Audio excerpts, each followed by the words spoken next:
Morning voice എന്ന പ്രതിദിന വചനധ്യാന പരമ്പരയിലേക്ക് ഏവർക്കും സ്വാഗതം. നിൻ സ്നേഹമെന്താശ്ചര്യമേശുപര, നിൻ നാമത്തെ നിന്നിച്ച എന്നെ മുതാ, നിൻ രക്തം ചൊരിഞ്ഞു രക്ഷിച്ചവനെ, നിൻ സ്നേഹമെന്നുള്ളിൽ, നിൻ സ്നേഹമെന്നുള്ളിൽ, നിൻ സ്നേഹമെന്നുള്ളിൽ നിറയ്ക്കണമേ, നിൻ സ്നേഹമെന്നുള്ളിൽ നിറയ്ക്കണമേ. ഇന്ന് ആരാധകമായ ചിന്ത പങ്കുവയ്ക്കുന്നത് കർത്താവിന്റെ ദാസൻ അശോക് കുമാർ തിടനാട്. പ്രാർത്ഥനയോടെ ശ്രമിച്ചാലും. ദൈവനാമത്തിന് മഹത്വം. നമ്മുടെ കർത്താവിനെ മഹത്വപ്പെടുത്തുവാനും ആരാധിക്കുവാനും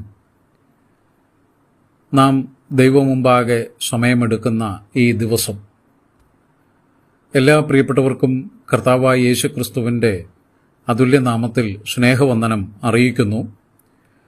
നമ്മുടെ ആരാധനയോട് ബന്ധപ്പെട്ട് 2 വാക്യങ്ങൾ തിരുവെഴുത്തിൽ നിന്ന് വായിക്കുവാൻ ആഗ്രഹിക്കുന്നു. മത്തായിയുടെ സുവിശേഷം 26-ാം അധ്യായം 63-64 വാക്യങ്ങൾ. മഹാപുരോഹിതൻ പിന്നെയും അവനോട്, നീ ദൈവപുത്രനായ ക്രിസ്തു തന്നെയോ? പറക എന്ന് ഞാൻ ജീവനുള്ള ദൈവത്തെക്കൊണ്ട് നിന്നോട് ആണയിട്ട് ചോദിക്കുന്നു എന്ന് പറഞ്ഞു. യേശു അവനോട്, ഞാനാകുന്നു. ഇനി മനുഷ്യപുത്രൻ സർവശക്തന്റെ വലതുഭാഗത്തിരിക്കുന്നതും ആകാശമേഘങ്ങളെ വാഹനമാക്കി വരുന്നതും നിങ്ങൾ കാണും എന്ന് ഞാൻ പറയുന്നു എന്ന് പറഞ്ഞു.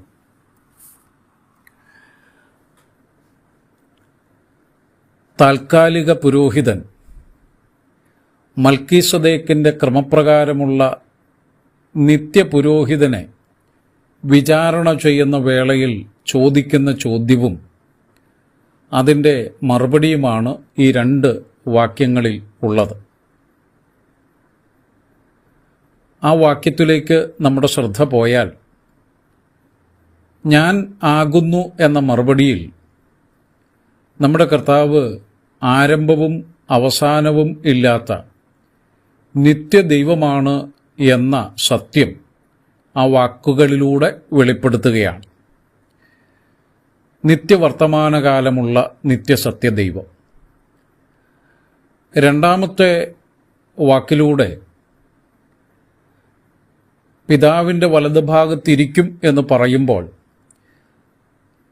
അടുത്ത ചില നിമിഷങ്ങൾക്ക് ശേഷം മരണത്തെ സ്വീകരിച്ച് മരണം നീക്കി ഉയർത്തെഴുന്നേറ്റ് പിതാവിൻ്റെ അടുക്കിലേക്ക് പോകുന്ന അനുഭവത്തെക്കുറിച്ച്, തൊട്ടടുത്ത ഭാവിയിൽ സംഭവിക്കുവാൻ പോകുന്ന കാര്യത്തെക്കുറിച്ച് കർത്താവ് പ്രഖ്യാപിക്കുകയാണ്.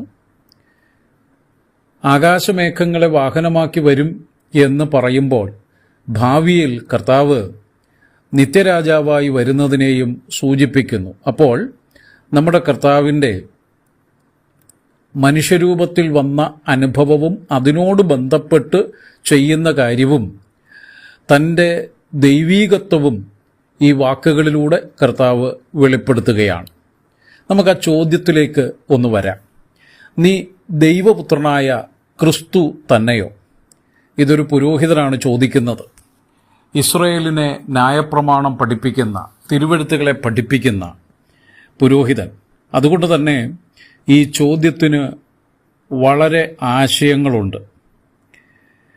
നീ ദൈവപുത്രനായ ക്രിസ്തു തന്നെയോ എന്ന് ചോദിക്കുമ്പോൾ മർക്കോസിന്റെ സുവിശേഷം 15:32 ക്രിസ്തു സമം ഇസ്രായേലിന്റെ രാജാവെന്നാണ്.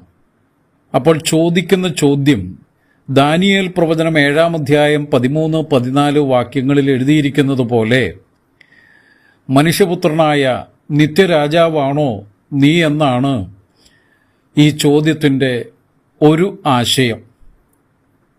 2-ാമത്തെ ആശയം ദാനിയേൽ പ്രവചനം 9-ാം അധ്യായം 25-ാം വാക്യത്തിൽ ഇസ്രായേലിനുമായി ദൈവം ചെയ്യുന്ന പ്രത്യേകമായ കാലഘട്ടത്തിലെ പ്രവൃത്തികളോട് ബന്ധപ്പെട്ട് ക്രിസ്തു എന്ന് പറഞ്ഞാൽ അഭിഷിക്തനാണ്, ഛേദിക്കപ്പെടുവാൻ പോകുന്നവനാണ്, ആ വ്യക്തിയാണോ നീ എന്നാണ് ആ ചോദ്യത്തിൻ്റെ ആശയം. മൂന്നാമത്തെ ആശയം, 110 സങ്കീർത്തനം 1-4 വാക്യങ്ങളിൽ നീ നിത്യപുരോഹിതനാണോ എന്നാണ് ആ ചോദ്യത്തിൻ്റെ ആശയം. നാലാമത്തെ കാര്യം, 110 സങ്കീർത്തനം 1-5 വാക്യങ്ങളിൽ നീ ക്രിസ്തുവാണോ എന്ന് ചോദിച്ചാൽ യഥാർത്ഥത്തിൽ നീ കർത്താവാണോ എന്നാണ് ചോദിക്കുന്നത്. ഈ ചോദ്യങ്ങൾക്ക് വ്യക്തമായ ഉത്തരം നമ്മുടെ കർത്താവ് നൽകുകയാണ്. ഞാൻ ആകുന്നു എന്ന് പറഞ്ഞാൽ എന്താ?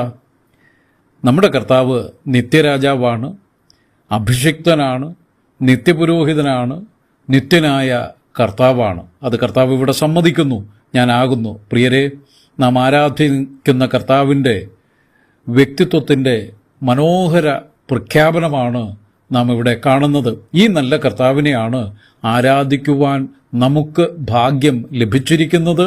നമുക്ക് കർത്താവിനെ മഹത്വപ്പെടുത്താം. ഇതിൻ്റെ ഉത്തരത്തിലേക്കൊന്ന് വന്നാൽ, ഞാനാകുന്നു എന്ന് പറഞ്ഞ് അതിനെല്ലാം ഉത്തരം, ആ ഒറ്റ ചോദ്യത്തിന് ഉത്തരം കർത്താവ് കൊടുക്കുകയാണ്. തൻ്റെ വ്യക്തിത്വത്തിൻ്റെ ശ്രേഷ്ഠത, മനോഹാരിത, തൻ്റെ പ്രവൃത്തികൾ, മനുഷ്യവർഗത്തിൻ്റെ രക്ഷ, അതിനുശേഷം ഉയരത്തിലേക്ക് പിതാവിൻ്റെ അടുക്കിലേക്ക് പോകുന്നത്, ഇതെല്ലാം അവിടെ ഉത്തരമായി നൽകുന്നുണ്ട്. ഞാൻ ആകുന്നു, ഞാൻ സർവശക്തൻ്റെ വലതുഭാഗത്തിരിക്കും എന്ന് പറഞ്ഞാൽ ഞാൻ നിത്യനായ പുത്രനാണ്. ഞാൻ മരണത്തെ ജയിച്ച് ഉയർത്തെഴുന്നേറ്റ്, നിങ്ങൾ എന്നെ കൊല്ലുവാനാണല്ലോ, ശിക്ഷിക്കുവാനാണല്ലോ ഇരിക്കുന്നത്, ഞാനത് ശിക്ഷ വാങ്ങും, പക്ഷേ ഞാൻ ഉയർത്തെഴുന്നേറ്റ് മരണത്തെ അതിജീവിച്ച് ഉയരങ്ങളിലേക്ക് പോകും എന്ന് കർത്താവ് പ്രഖ്യാപിക്കുന്നു. ഞാൻ സർവശക്തന്റെ വലതുഭാഗത്തിരിക്കും.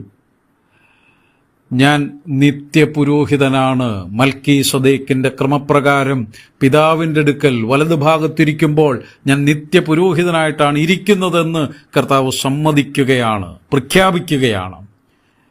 ഞാൻ കർത്താവാണ്, പിതാവിൻ്റെ വലതുഭാഗത്തിരിക്കുന്ന കർത്താവാണ് ഞാനെന്ന് കർത്താവ് ഇവിടെ സമ്മതിച്ച് പ്രഖ്യാപിക്കുകയാണ്.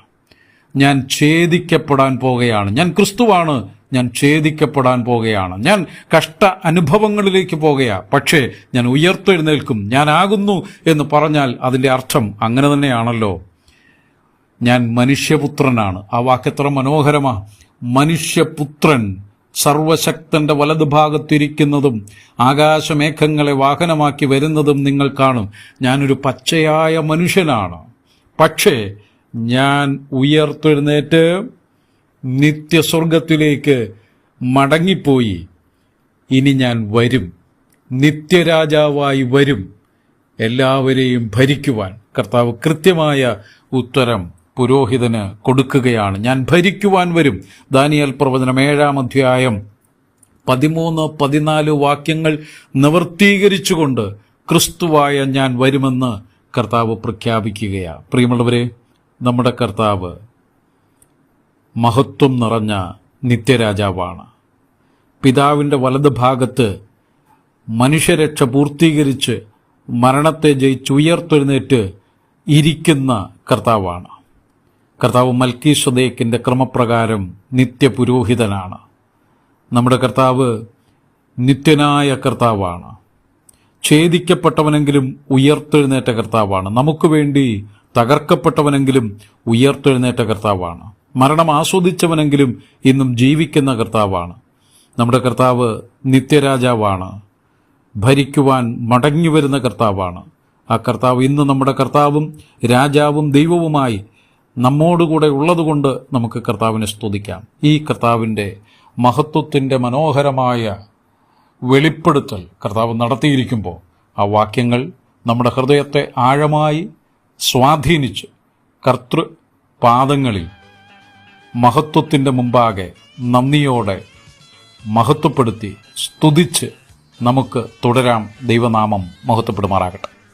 നിസ്നേഹമെന്താശ്ചര്യമേശുപരാ എൻ ജീവിതത്തിൻ ബലമായി സദാ. നിൻ സ്നേഹമല്ലാതൊന്നും കാണുന്നില്ലേ. നിൻ സ്നേഹമെന്നുള്ളിൽ, നിൻ സ്നേഹമെന്നുള്ളിൽ, നിൻ സ്നേഹമെന്നുള്ളിൽ നിറയ്ക്കണമേ.